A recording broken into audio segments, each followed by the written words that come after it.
drawn and redrawn, the making of India's internal boundaries. Hi, and welcome back to India's State Stories, a project that explores the evolution of India's political and administrative boundaries. This project is supported by the Center for Legislative Education and Research, Flame University, Pune. Integration of princely states was a complex process which resulted in the new states that were divided into 4 administrative categories, parts A, B, C, and D.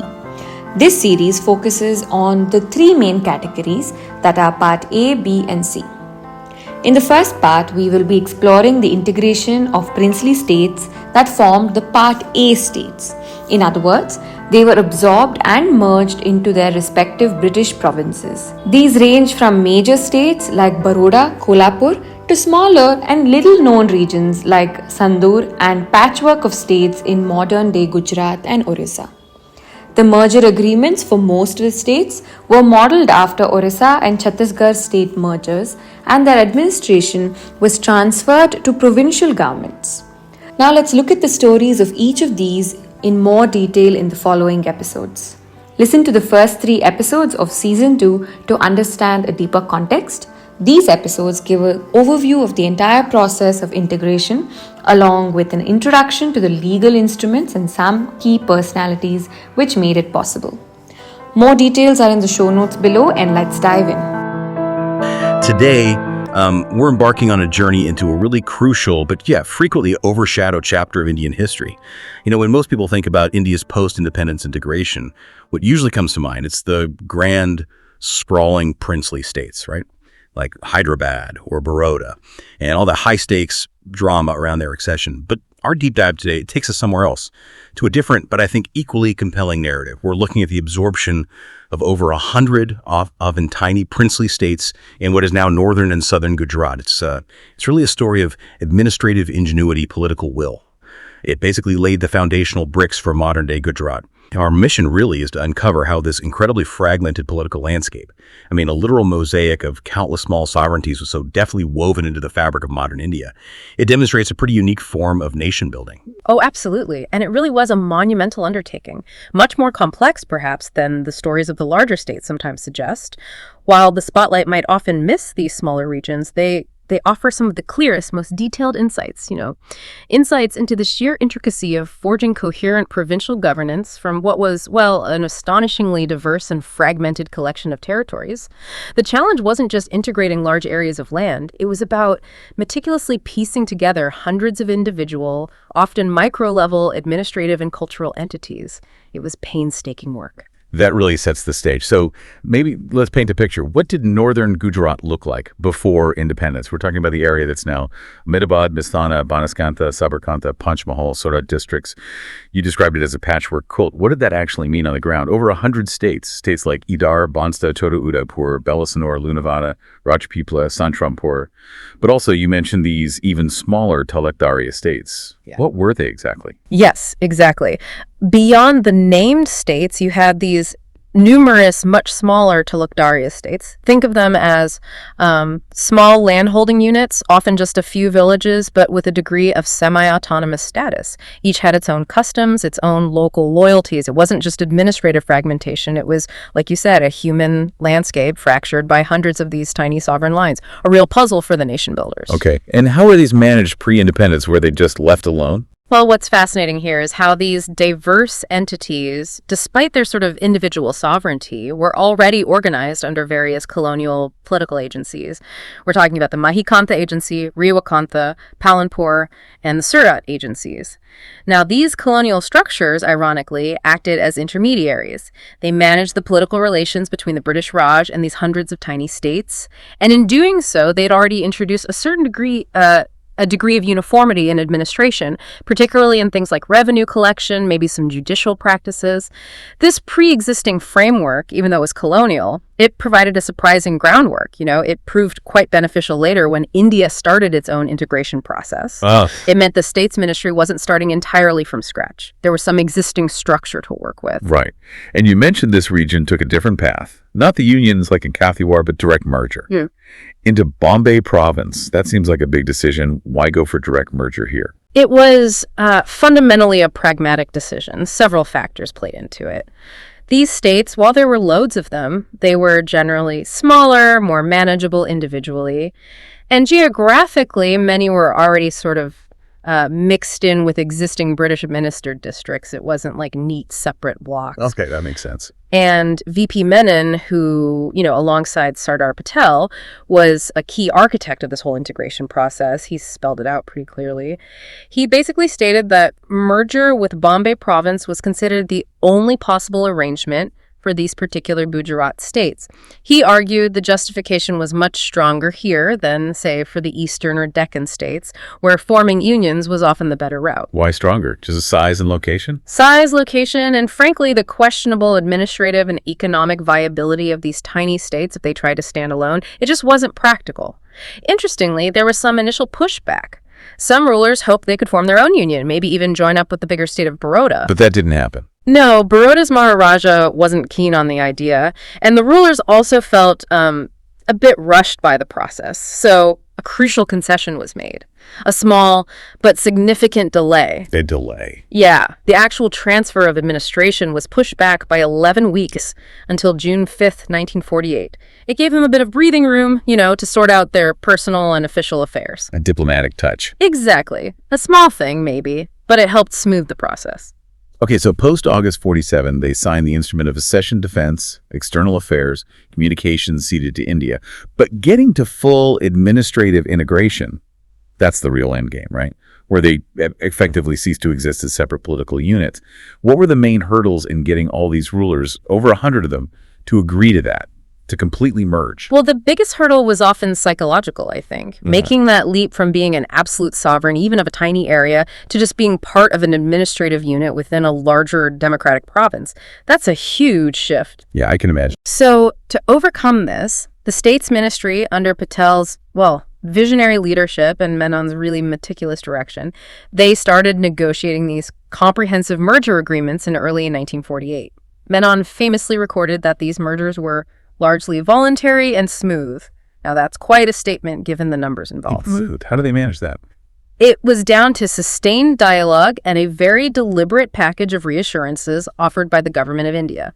The incentives were key. What kind of incentives? Generous privy purses, basically, allowances for their upkeep, crucially letting them keep their titles, which was a huge deal for prestige. Oh, the titles? Yes. And very importantly, protecting their personal property, ensuring their financial security after the merger. These weren't just bribes. They were critical elements that encouraged rulers to, relinquish sovereignty for democratic governance under Bombay Province. It minimized potential conflict and honestly facilitated a remarkably peaceful transition across this incredibly complex region.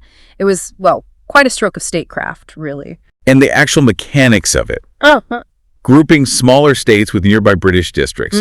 How did that play out on the ground? Can you give us some examples? Absolutely. The strategy was integration, direct integration into the existing administrative machinery of Bombay Province, usually by attaching them to the nearest district. So, for instance, states like Bansda, Sachin, and others in the Bardoli area, they were carefully merged into Surat district. Surat got bigger, basically. Okay. Further north, you had states like Udar, Danta, Vadgam.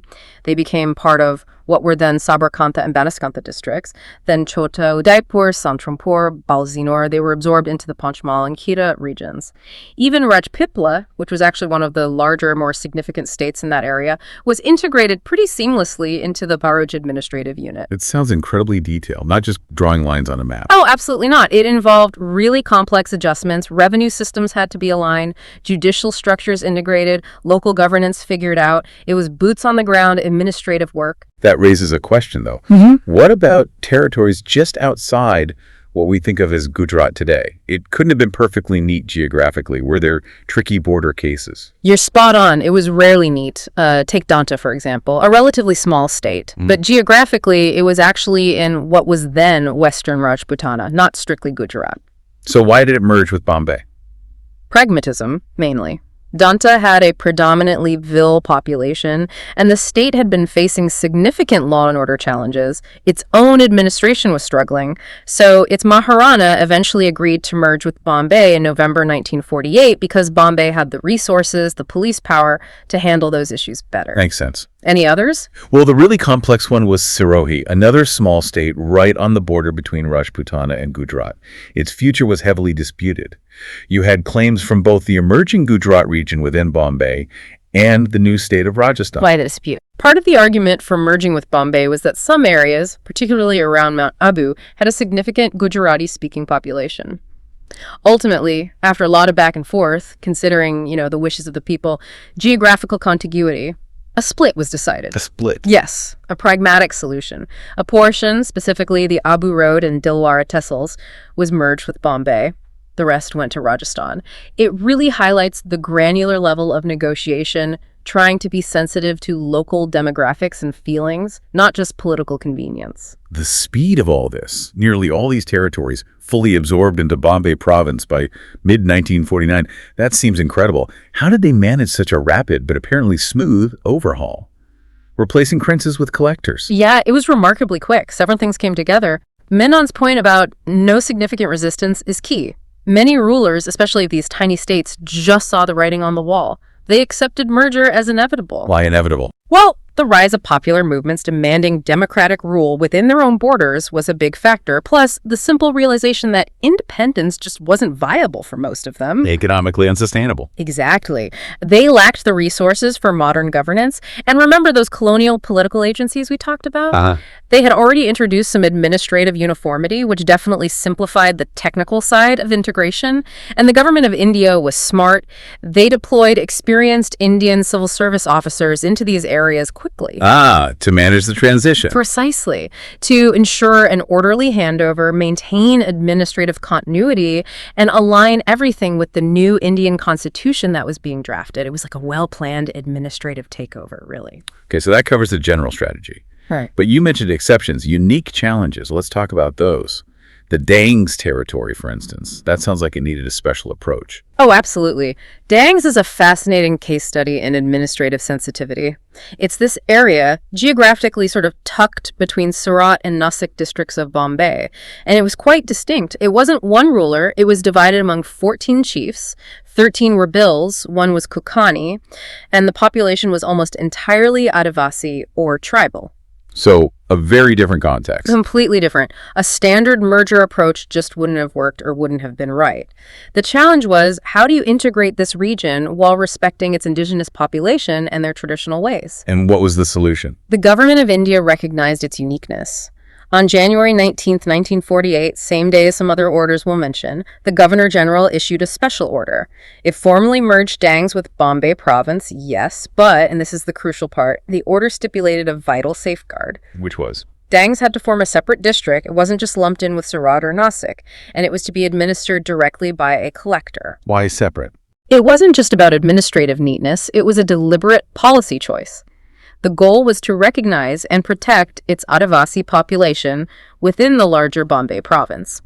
The thinking was this would help preserve their unique cultural identity, their customary laws, and ensure their specific developmental needs were addressed by a dedicated unit, not just lost within a bigger, more mixed district. That's actually quite forward-thinking for the time. It was an early, significant acknowledgement of tribal rights within the new administrative setup. And that busy order, January 19th, 1948, it also dealt with the Vatrakantha Thana estates. Where were they and how did their integration work? Yes, same order. The Vatrakantha Thana estates were another group of these smaller holdings. They were mainly in central Gujarat along the Vatrak River area, quite fragmented again among various landowners or thakors. And merged into. Also meticulously planned. Specific areas like Ded, Polishpur, Morvad, they became part of the larger Ahmedabad district. Others, like Koperpur, Mahisa, Porda, Dana, they were absorbed into Kaira district, which is now Kedah. Wow. It really shows the microscopic level of detail, doesn't it? Making sure every little piece found its place. Absolutely. Nothing was too small to be accounted for in this process. So let's connect the dots. What does all this meticulous administrative work from the late 1940s mean for today? How does it link to modern India, modern Gujarat? The connections are really profound and quite direct, actually. Think about the linguistic reorganization of states later on. This early integration of all these princely territories into one composite administrative system under Bombay Province, it massively simplified the job of the States Reorganization Commission, the SRC, in 1953. How so? Well, imagine if the SRC had faced hundreds of tiny fragmented states when trying to draw linguistic lines. It would have been an administrative nightmare. Right, a logistical mess. Exactly. But because this groundwork had already been done, by the time the Bombay bifurcation happened in 1960, creating Maharashtra and Gujarat, the process was mainly about redrawing the boundaries of existing districts within that larger province. It wasn't about integrating hundreds of mini-sovereignties from scratch. Ah, I see. So this earlier work paved the way. Absolutely. It was a foundational administrative act that made the later political restructuring much smoother, much less conflict-ridden than it could have been. There's a surprising legacy, too, isn't there? Many of the old princely capitals, Lunavada, Balasinore, Chotarudapur, Rajpipla, they didn't just disappear administratively. They often became taluka headquarters or important towns. What does that tell us? It tells us a lot about the continuity of local identity and also about that pragmatic approach to governance we talked about. Okay, these places lost their sovereign status, sure. But their established administrative centers, their existing infrastructure, their historical importance as local hubs that was recognized. And repurposed. Exactly, repurposed within the new democratic framework. It meant you didn't have to reinvent the administrative wheel entirely at the local level. Local people continued to identify with these historical centers, which probably helped maintain a sense of stability during a time of massive change. The blend of old and new. Precisely. A testament to how, even with huge political shifts, the legacy of local governance and community identity can kind of endure and adapt. What a truly intricate story. And yeah, often unsung, isn't it? It really highlights how administrative foresight, careful negotiation, pragmatic decisions, all that transformed this fragmented region into a coherent state. It shows the incredible detail behind India's integration. It wasn't just grand gestures. It was this meticulous weaving together of countless local threads. Indeed. And I think the integration of these small Gujarat states really demonstrates something important. Nation building isn't only about the big political narratives, the headlines. It's profoundly shaped by these granular, local-level administrative decisions. By the careful consideration of diverse populations, the willingness to find pragmatic solutions, offer incentives, it kind of prompts us to think, doesn't it? What aspects of your own region's administrative history might hold similar hidden insights? Insights into its present structure, its identity, maybe revealing layers of decision-making from the past that still influence daily life today in ways we rarely stop to consider. That's a great question for all of us to ponder. Thank you for joining us on this deep dive. We hope you'll keep thinking about how these historical administrative choices continue to shape the geographical and cultural tapestry around us, even now. We look forward to diving deeper with you next time.